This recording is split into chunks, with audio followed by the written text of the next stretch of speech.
શ્રી વલ્લભાધીશ કી જય, શ્રી બાલકૃષ્ણ લાલ કી જય। પુષ્ટિ માર્ગમાં શ્રી ઠાકોરજીના બાલભાવની સેવા થાય છે અને આપણા કીર્તન સાહિત્યમાં અનેક બાલ લીલાના પદ છે જેના ન્યારા ન્યારા ભાવ છે। તો તેમાંથી થોડા પદનું દર્શન કરીએ। સુરદાસજીના એક પદમાં જશોદા દેખત હૈ ઢીગ ઠાડી। એકવાર યશોદાજી ઠાડા છે અને ઠાકોરજી એકદમ છોટી સી બાલ અવસ્થા છે, પ્રેમ મગ્નથી ઠાકોરજીને જોઈ રહ્યા છે। સામે નંદ બાવા બેઠા છે, પૂજા કરત નંદ રહે બેઠે ધ્યાન સમાધિ લગાઈ। અને ઠાકોરજીએ શું કર્યું? ચૂપકેથી શાલિગ્રામજીને મુખમાં મૂકી દીધા અને કહે છે કે જોઉં તો ખરો દેવમાં કેટલી શક્તિ છે। ત્યાં તો નંદ બાવા નેત્ર ખોલીને બધે જોવા લાગ્યા, અચરજ થઈ કે અરે મારા ઈષ્ટ દેવતાને કોણ લઈ ગયું? ત્યારે યશોમતીએ કહ્યું કે કૃષ્ણના મુખ તરફ તો જુઓ, તેના મુખમાં કંઈ લાગે છે। અને નંદ બાવા કહે બતાવ, તે દેવતાને મુખમાં કેમ રાખ્યા? તે બધું ખરાબ કરી નાખ્યું।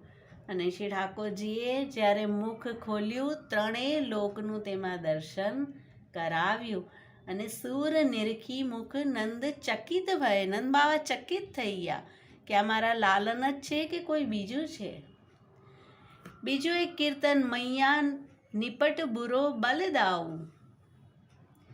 તેમાં શ્રી ઠાકોરજી વનથી પધાર્યા છે અને મૈયાને કહે છે કે બલ ભૈયા તો બહુ જ બુરા છે। આજે મને કહે છે કે કહત હૈ બન બડો તમાશો। વનમાં તો બહુ મોટો ખેલ છે, સબ મોડા મિલી આવું, બધા ગ્વાલ બાલ મળીને જઈએ।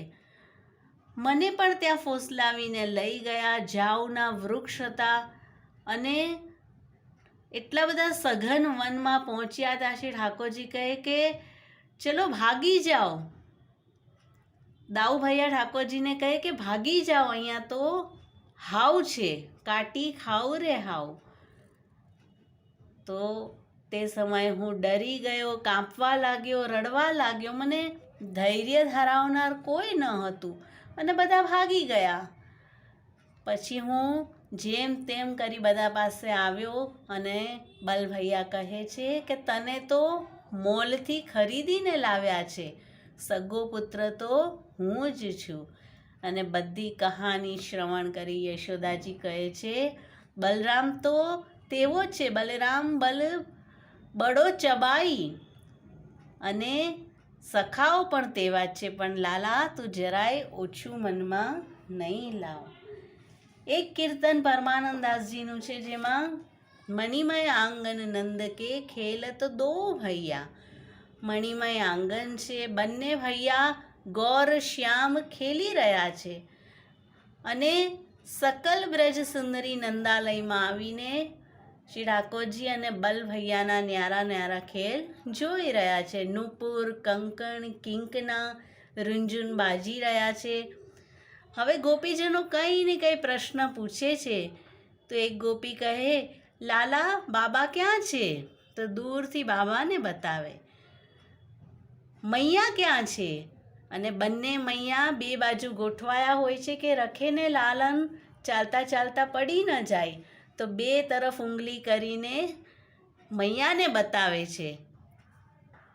અને કોઈ ગોપી કહે છે લાલા નાચીને બતાવો, હજી તો સરખું ચાલતા પણ નથી આવડતું, અને ચૂટકી બજાવીને લાલનને નાચવાનું કહે છે।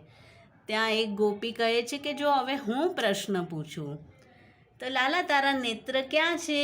લાલન નેત્ર બતાવે। નાસિકા ક્યાં છે? નાસિકા પર હસ્ત રાખીને બતાવે। અને લાલા દૂધ કેવી રીતે પીવાય? તો લાલન હથેળી કરી મુખ પાસે લઈ બતાવે કે આમ દૂધ પીવાય।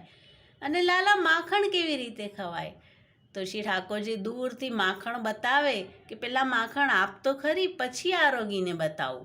હવે એક ગોપી બહુ ચતુર હતી, તે આવી કે જો હવે હું પૂછું, અને લાલનને કહે છે કે લાલા તારા કર્ણ ક્યાં છે?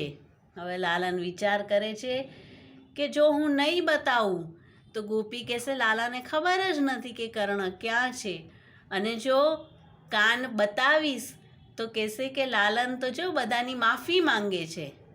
તો ગોપી ચતુર છે અને શ્રી ઠાકોરજી તો ચતુર શિરોમણી છે. તે ગોપીની જ ગોદમાં બેસી જાય છે અને તેના જ બંને કર્ણ પકડીને બતાવે છે અને નંદાલયમાં હાસ્ય થઈ જાય છે. તો આવા અનેક બાલ લીલાના પ્રસંગો તે સમયે થઈ રહ્યા છે અને બ્રજ ભક્તો તેને માણી રહ્યા છે. શ્રી વલ્લભાધીશ કી જય.